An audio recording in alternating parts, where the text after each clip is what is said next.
À quoi vous fait penser le mot injustice? J'ai fait un petit sondage dans mon entourage et j'ai une vingtaine de réponses que je propose de vous partager tout à l'heure. Alors bienvenue à tous. Pour ceux qui nous suivent régulièrement, vous savez que nous suivons une série sur 1 Corinthiens 13, sur toutes les différentes facettes différentes de l'amour. Et hier, Ruben nous a partagé le verset 5 dans 1 Corinthiens 13, l'amour ne soupçonne pas le mal.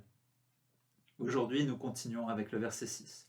Il ne se réjouit pas de l'injustice, mais il se réjouit de la vérité. L'amour ne se réjouit pas de l'injustice, mais il se réjouit de la vérité. Alors qu'est-ce que ça veut dire l'injustice? Et plus particulièrement dans notre passage ici, qu'est-ce que ça veut dire se réjouir de l'injustice et se réjouir de la vérité? Le mot grec par lequel on traduit injustice a un sens plus large, ça peut être le mal, l'iniquité, le péché, et d'ailleurs la Bible en français courant traduit l'amour ne se réjouit pas du mal.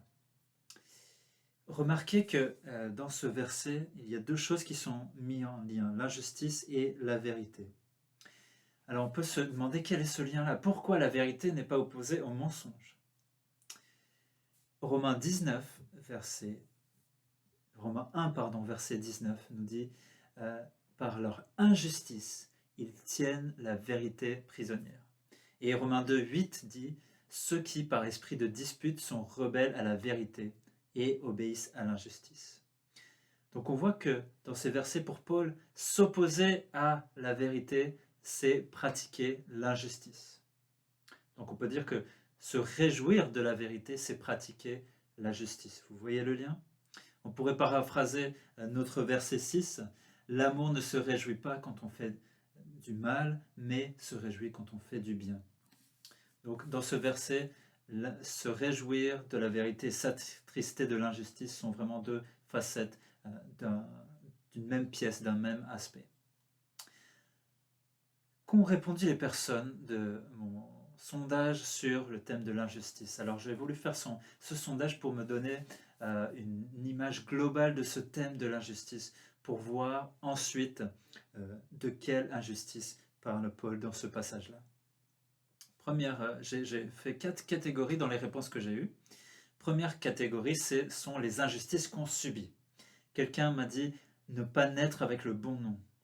Alors, je ne sais pas qui a fait cette réponse, mais sans doute cette personne a souffert de son nom ou de son prénom.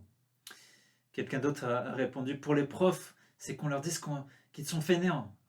Quelle injustice! Ou un père qui promet un bonbon et finalement nie l'avoir promis. Je ne sais pas si c'est une histoire vécue ou quelque chose d'inventé, en tout cas une injustice qu'on subit. Ensuite, deuxième catégorie que j'ai fait, l'injustice qu'on constate que d'autres pratiquent. Être rémunéré pour des heures de travail supplémentaires qu'on n'a pas fait. Que tout le monde se soumette à une même règle, à part quelques-uns, et on ne leur dit rien. Manipuler la justice pour avoir gain de cause. Les grandes entreprises qui arrivent à éviter les impôts, des parents qui préfèrent un enfant plutôt qu'un autre. Ensuite, troisième catégorie, l'injustice que d'autres subissent à cause d'actions d'autres humains. Beaucoup m'ont cité dans les réponses quand tous n'ont pas les mêmes droits. Certains m'ont cité le racisme, d'autres l'affaire Dreyfus. Historiquement, l'esclavage, les inégalités au niveau du logement par exemple. Ou encore une punition pour une faute que la personne n'a pas commise, comme être condamné à mort alors qu'on est innocent. Terrible. Quelqu'un d'autre m'a cité un penalty sifflé lors d'un match de foot alors que c'était pas justifié. Quelle injustice pour l'équipe qui subit ça. Ou alors ne pas avoir le droit à une retraite que l'on mérite. Une dernière catégorie, c'est l'injustice que d'autres subissent, mais qui n'est pas liée à l'action humaine. Et quelqu'un m'a cité une douleur non méritée. C'est vrai, j'avais pas pensé à ça. La maladie, oui, c'est les effets du péché, c'est une injustice. Alors, ça nous donne un tableau vraiment vaste de l'injustice. Alors, de quelle injustice Paul parle dans 1 Corinthiens 13, pardon. Ce n'est pas l'injustice que moi je subis, que je dois combattre, je dois défendre mes droits, mon intérêt. Au contraire, dans cette même lettre, Paul incite par amour de renoncer à nos intérêts et de supporter l'injustice dans 1 Corinthiens 6, verset 7 par exemple. Si vous n'êtes pas convaincu de cela, je vous encourage à lire 1 Pierre 2 à partir du verset 18 et les suivants. Un commentateur a écrit « L'amour ne nous amène pas à défendre notre cause, mais il devrait nous pousser à déplacer ciel et terre pour obtenir la justice des autres. » Mais dans 1 Corinthiens 13, il ne s'agit pas encore de remuer ciel et terre, de passer à l'action pour défendre la justice. Il s'agit d'abord de notre attitude face aux autres. Donc c'est de cela que nous parlons aujourd'hui. C'est l'attitude que l'on a face à l'injustice qu'un frère ou une sœur subit. Et ne pas se réjouir de l'injustice, c'est aussi être attristé par l'injustice. D'ailleurs, la version Semeur le traduit ainsi. L'amour est attristé par l'injustice. C'est finalement avoir compassion, c'est souffrir avec. Puisque on place l'intérêt de l'autre avant le sien quand on aime, on ne se réjouit pas quand une injustice arrive à l'autre. Alors, maintenant, comment le mettre en pratique, cet aspect de l'amour? Au premier abord, on peut se dire, mais quand même, il faut le faire pour se réjouir du mal qui arrive à quelqu'un d'autre. Il faut vraiment être méchant, quoi. Et en fait, quand on creuse, on se rend compte que ça arrive plus facilement que ça. Ça arrive que on a ce sentiment d'avoir une mauvaise joie, ça nous donne un sentiment de supériorité, de la satisfaction d'avoir bien jugé. Et cette joie s'exprime particulièrement par la médisance.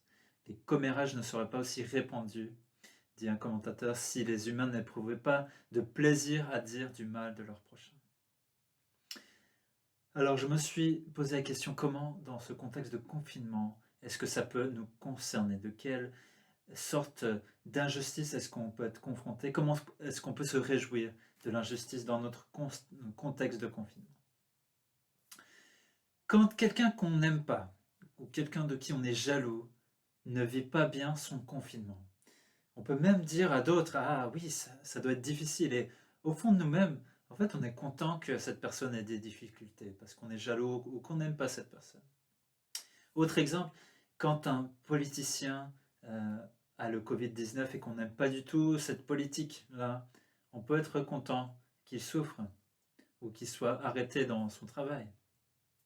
Et dernier exemple, quand je suis agacé avec un membre de ma famille ou avec quelqu'un avec qui je suis confiné, et je suis content quand une petite chose qui lui arrive de mal lui arrive, je suis content. Par exemple, quand je suis énervé contre mon enfant et puis que peu après il tombe, on peut facilement lâcher un ça t'apprendra. Alors que ça n'a aucun rapport. Ou tu l'as bien mérité, ou c'est bien fait pour toi, envers nos proches. Finalement, c'est injuste. Au final, est-ce que dans toutes ces situations, est-ce que je mets l'intérêt de l'autre avant le mien? Reprenons donc ces exemples. Et comment est-ce que je peux être attristé de l'injustice dans ces cas-là? La première chose, je pense, c'est de se rendre compte qu'on est en train de se réjouir de l'injustice. Et ces méditations que nous faisons sur 1 Corinthiens 13 m'ont permis vraiment de me rendre compte au final des attitudes que j'ai qui ne sont pas de l'amour. Ensuite, il faut prier. On peut prier, Seigneur, même si j'apprécie pas cette personne, je sais que tu ne veux pas que je me réjouisse de cette injustice, de cette souffrance. Aide-moi à avoir de la compassion pour lui, pour elle. Ou quand je me suis aperçu que ce que j'ai dit à un membre de ma famille n'était pas juste, je peux dire, Seigneur, même si je suis agacé, je ne veux pas me réjouir de ce mal. Aide-moi, Seigneur. Être attristé de l'injustice et se réjouir de la vérité, ça commence dans le cœur. Ensuite, l'amour se mettra en action pour combattre cette injustice. Revenons sur la prière. C'est fondamental. Nous n'allons pas nous changer tout seuls. Il faut compter sur le Seigneur. La mauvaise nouvelle, c'est qu'on ne peut pas y arriver tout seul. Mais la bonne, c'est que son esprit est en nous et que son esprit nous donne la capacité d'aimer, de nous changer, si on le laisse agir. Pour terminer, je vous invite à penser à Jésus. Est-ce que Jésus a aimé les gens de cette façon, en étant attristé par l'injustice ou en étant ému de compassion? Ça vous évoque peut-être plus de choses dit de cette manière-là. En parcourant les évangiles, on peut trouver par exemple Jésus appela ses disciples et leur dit: Je suis rempli de compassion pour cette foule, car voilà 3 jours qu'ils sont près de moi et qu'ils n'ont rien à manger. Ou alors, rempli de compassion, Jésus tendit la main, le toucha, dit: Je le veux, sois pur. Ou alors, voyant cette femme, le Seigneur fut rempli de compassion pour elle et dit: Ne pleure pas. Et un dernier exemple, le plus marquant, que j'ai étudié avec un ami il y a quelques jours. Jean 11, devant la souffrance du décès de Lazare. Voilà comment Jésus réagit. En la voyant pleurer, elle et les Juifs venus avec elle, Jésus fut profondément indigné et bouleversé. Quelques versets plus loin, Jésus pleura. Et quelques versets plus loin encore, Jésus de nouveau fut profondément indigné. Jésus a eu cette compassion, ne s'est pas réjoui de l'injustice, il s'est attristé pour l'injustice. Et je rappelle que nous ne voulons pas faire des leçons de morale dans ces méditations. Il faut faire ci, il faut faire ça. Non, nous voulons exprimer notre amour pour le Seigneur, lui qui a supporté le pire des injustices pour nous. C'est ça notre motivation. C'est pas de faire ci ou de faire ça ou suivre telle règle. On va agir par amour pour Dieu. Alors, imitons notre Seigneur Jésus dans notre rapport aux autres. Ne nous réjouissons pas de l'injustice qui arrive aux autres, mais soyons attristés, pleins de compassion. Réjouissons-nous plutôt de la vérité et de la justice. Et je vous encourage vraiment à faire ces 2 étapes d'abord, d'être transformé par la parole de Dieu et de se rendre compte de nos attitudes et ensuite, dans la prière, demander à Dieu de nous changer. Voilà, encore une facette de 1 Corinthiens 13 et je vous invite à finir par la prière. Seigneur, merci, Seigneur Jésus, parce que tu t'es attristé de l'injustice, du péché dans le monde quand tu étais sur terre, Seigneur. Et nous voulons t'imiter, Seigneur. Montre-nous, Seigneur, là où nous nous réjouissons de l'injustice et donne-nous un cœur plein de compassion. Seigneur, merci parce que nous pouvons compter sur toi. Nous ne pouvons rien faire sans toi et nous demandons l'assistance de ton esprit pour nous transformer, pour que nous puissions aimer nos frères et sœurs de mieux en mieux pour te refléter. Amen.